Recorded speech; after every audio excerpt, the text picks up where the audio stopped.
सर्व त्यांचे अधिकारी पदाधिकारी मित्र आणि त्याचप्रमाणे माझ्या भारताचे नागरिक महिला आणि मंडळ आणि जवान सर्वांना एक माझी नम्र विनंती आहे तर प्रत्येक माणसाने आपलं सावधगिरीने राहा ही काय मोठा वाक्य नाही।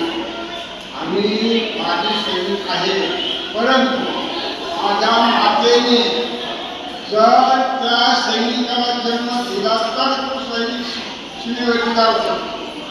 माझी माता ही थोर आहे, माझी माता ही थोर आहे। आजा समोर माझ्या होते सर्व माझ्या माता बहिणी त्या माता बहिणीचा महात्म्याचा आहे कारण माझ्या मातेपासून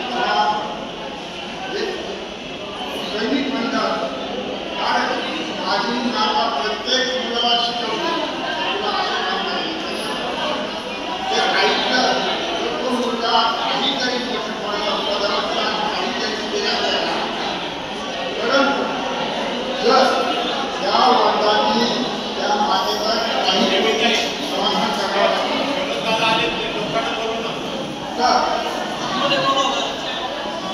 आज जवान हा भरती होतो तो मारलेला नाही। तो गोरगरिबांचा मुलगा असतो। आमदार खासदार या लोकांचे मुलं आहेत का नाही।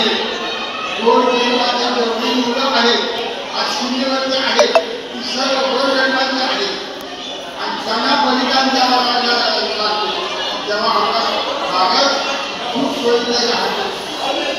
हे प्रत्येक माणसाने हे आहे आणि आमदार खासदार काय हे आहे परंतु तुम्ही आम्ही सीमेवरती जाता आपली मुलं पाठवता यांचं जे काही नाव आहे त्यांच्याकडे लक्ष द्या। माझी विनंती आहे माझ्या वडिलांना आणि माझ्या मुलांना सर्वांना भारत मातेच्या संरक्षणासाठी जातो त्याला आशीर्वाद द्या।